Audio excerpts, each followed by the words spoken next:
Every year, millions of people toss their kitchen scraps into the trash without a second thought. Potato peels, coffee grounds, rice water, fruit skins, they vanish into the bin as if they were worthless. But what if I told you that what you consider garbage is actually worth more than gold to your plants? What if every time you carried that bag of waste to the dumpster, you were throwing away not just food, but hundreds of dollars in natural fertilizer? And what if the very scientists who now act surprised have known this truth all along? The story you're about to hear isn't just about gardening. It's about a quiet conspiracy, a hidden treasure buried in plain sight, and the staggering financial losses every household suffers without realizing it. It's about two plants, one fed with expensive fertilizer worth $200, and the other fed with what most of us mindlessly discard. The ending of that story will shock you, and it might just change the way you look at your trash forever. It began in the simplest way. I placed two identical pots side by side, both filled with the same soil, both holding the same type of seed. On the left, I gave the plant a carefully measured portion of commercial fertilizer, a bag that cost nearly $200. Shiny packaging promised growth, power, and speed. On the right, I poured in nothing more than kitchen scraps, coffee grounds, vegetable peels, rice water, and fruit leftovers. In theory, the outcome seemed obvious. After all, who could believe that garbage could compete with something scientists designed in a lab? Day after day, I watered both plants. At first, nothing unusual happened. Both sprouted tiny green shoots, fragile but hopeful. The fertilizer-fed plant looked vigorous, as expected. The kitchen waste plant seemed ordinary, unremarkable. But as days passed, a strange reversal began to unfold. By the 10th day, the commercial fertilizer plant was growing quickly, yes, but its leaves carried a faint yellow tinge, like a warning whisper. The kitchen waste plant, however, held a deeper, richer shade of green. Its leaves spread wider, thicker, almost as if they were hungry for more sunlight. By the 20th day, the difference was undeniable. The plant on the right wasn't just surviving, it was thriving. Stronger stems, denser leaves, a vibrancy that was impossible to ignore. By the 30th day, the $200 fertilizer plant looked average. It was healthy enough, but ordinary, like any other potted seedling. The kitchen waste plant, on the other hand, had exploded with growth. Its roots dug deeper, its branches stretched higher, its entire body radiated vitality. The garbage-fed plant had outperformed the costly bag of chemicals. The result was undeniable, and yet, it raised a darker question. If simple kitchen waste could outperform a $200 fertilizer bag, why had nobody told us before? Why did the world still spend billions every year on shiny chemical sacks stacked in supermarkets and agricultural stores? The answer lies in a story far older than these two plants. A story of profit, control, and deliberate silence.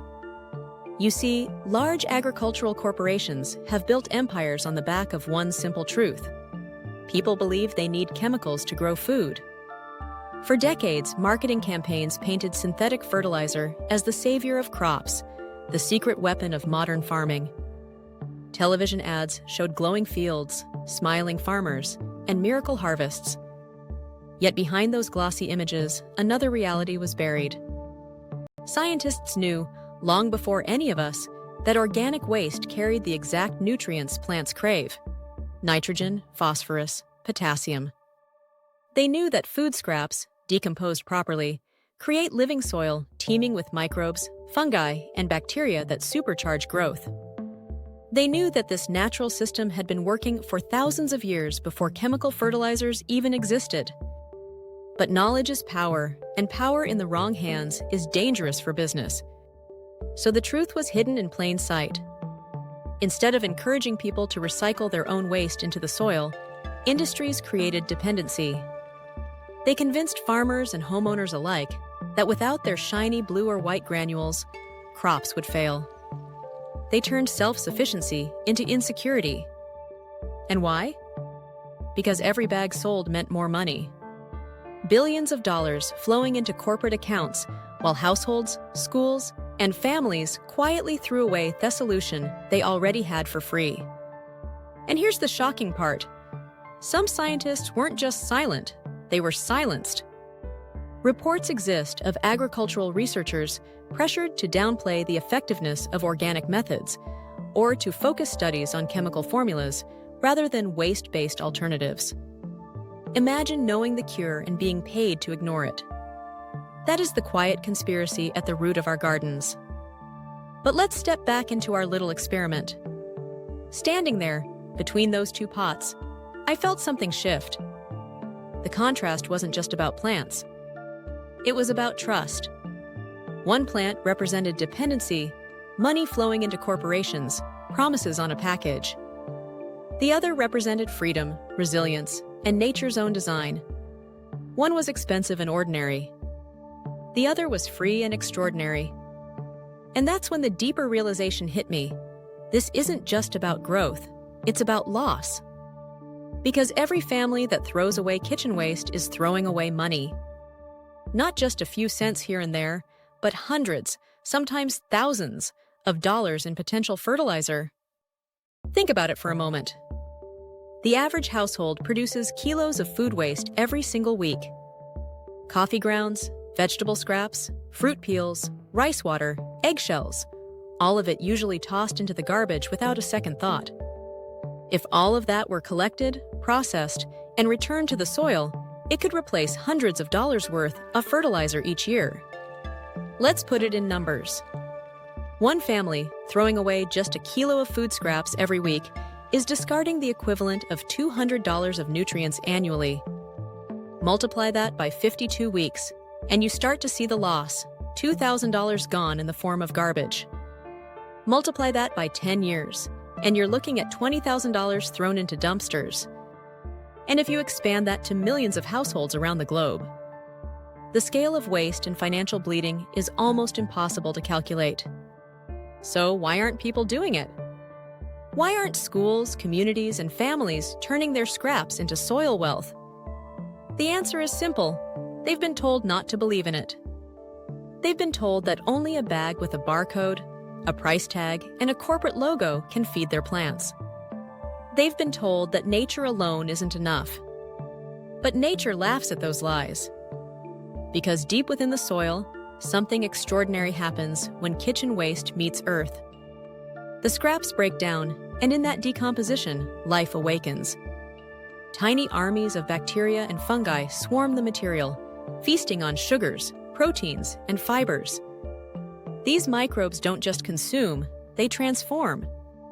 They release nutrients in forms that roots can easily absorb, creating a living cycle far more powerful than any chemical mix could hope to replicate. When you pour chemical fertilizer into soil, you're giving plants an instant sugar rush.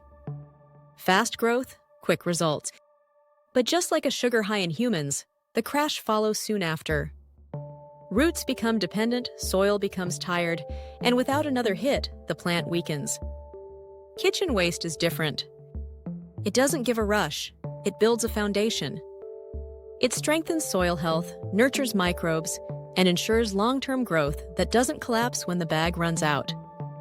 And yet, here we are, year after year, funding a system that convinces us to ignore the free miracle in our kitchens. Imagine the irony. While households throw away resources, companies sell us back the very same nutrients, packaged, labeled, and marked up with price tags. It's like selling bottled air to people who already have lungs. Standing in front of those two plants, I realized the story was bigger than gardening. It was a mirror of how we live, conditioned to spend, to depend, to trust logos over logic. And all the while, the answer sat in a pile of scraps, waiting to be rediscovered. The deeper I looked, the clearer it became. This wasn't just about soil, it was about control. If people learned the truth, that kitchen waste alone could sustain gardens, crops, even small farms, what would happen to the billion-dollar fertilizer industry? Imagine the losses if households stopped buying bags of chemicals. Imagine the silence in boardrooms if farmers rejected corporate dependency. This is why the narrative has always been controlled. Fertilizer commercials flood the airwaves, painting pictures of impossible harvests. School textbooks quietly favor chemical solutions, leaving organic methods as footnotes. Governments, influenced by lobbying dollars, create subsidies that tilt the scales toward industry rather than nature. And every time you walk into a store and pick up that bag, you're feeding a machine designed to keep you blind. But here's the twist no one expected. People are waking up. Around the world, gardeners are comparing results. They're noticing that coffee grounds do more than energize humans. They energize soil. That banana peels are not trash, but reservoirs of potassium.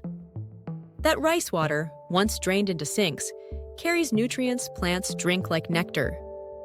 Communities are rediscovering composting, turning what was once garbage into black gold. And yet, corporations pretend to be shocked. Headlines shout, "Scientists discover waste acts like fertilizer," as if it were news. But the truth is, farmers in ancient civilizations knew this long before laboratories confirmed it. Egyptians, Mesopotamians, Chinese dynasties all recycled organic matter into their soil. They didn't call it innovation. They called it survival. So why do modern scientists act surprised? Because shock sells. Because framing the obvious as a breakthrough protects those who profited from the silence. Because if the world knew just how much money has been wasted, the anger would be volcanic. Imagine realizing that every year you've been throwing away $200 in free resources while paying corporations for the same thing. Imagine learning that your trash bin is a vault of hidden wealth. That's not just a mistake, it's a scam. And the scam has cost us more than money. Soils worldwide are weakening under chemical dependency. Microbes are dying. Rivers choke with runoff. Families sink deeper into financial traps. All the while, the solution rots at the bottom of kitchen bins. The experiment with 2 plants wasn't just proof, it was a warning. One pot represented the path we've been sold: dependency, expense, shallow promises. The other represented the path nature always offered: self-sufficiency, resilience, and abundance. The choice should be obvious. But making that choice requires courage. The courage to reject convenience and confront the lie. Picture this: a family gathers around their small garden. Instead of dragging home heavy bags of chemical powder, they save their scraps: orange peels, coffee grounds, eggshells, rice water. They add them back to the earth, and slowly, the soil begins to breathe again. Microbes awaken, roots grow deeper, and the plants glow with vitality. Money once wasted on synthetic bags now stays in their pockets. The family isn't just feeding plants, they're feeding freedom. Now picture the other side. A household chained to store aisles, filling carts with overpriced fertilizer, watching their budget shrink. Their soil grows weaker each year, demanding more chemicals to stay alive. Their trash bins overflow with waste, the same waste that could have saved them. That is the system corporations want: a cycle of spending, dependency, and blindness. The question is, which story do you want to live? Because here's the undeniable truth: you already hold the power. You don't need billion-dollar corporations to bless your soil. You don't need shiny packaging or corporate slogans. The miracle has been with you all along, hidden in your kitchen, ignored, discarded, forgotten. And the loss isn't just financial, it's personal. Every scrap you throw away is a missed opportunity to nourish the earth, to save your wallet, to reclaim independence. Think about it. In 10 years, you could lose $20,000 to trash, or you could transform that same trash into life. One path is dependency. The other is freedom. When scientists publish articles acting stunned by what waste can do, remember this: they aren't shocked. They're performing. They're protecting a narrative that has kept billions flowing into industries while families lose fortunes. But the mask is slipping.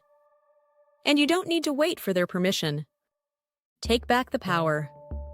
Start with 1 peel, 1 handful of coffee, 1 pour of rice water. Watch what happens. Your soil will change, your plants will rise, and with them, something inside you will rise too, the realization that the system only works if you let it. Because every time you lift that trash bag, you face a choice. Garbage or gold. Blindness or vision. Dependency or freedom. Next time you throw away your kitchen waste, remember this story. Remember the two plants side by side. One fueled by money, the other by scraps. One ordinary, one extraordinary. And ask yourself, which side of the story are you really on? This isn't just about soil. It's about reclaiming what's yours. It's about refusing to let corporations profit from your ignorance. It's about turning trash into treasure and weakness into strength. And this is just the beginning. Because the secrets buried in plain sight are endless. Today, it's waste turned to fertilizer. Tomorrow, it might be something even bigger, something that could change the way you see food, money, and power forever. So subscribe now, join the movement, and don't miss the next hidden truth. Because it might just save more than your garden. It might save your future.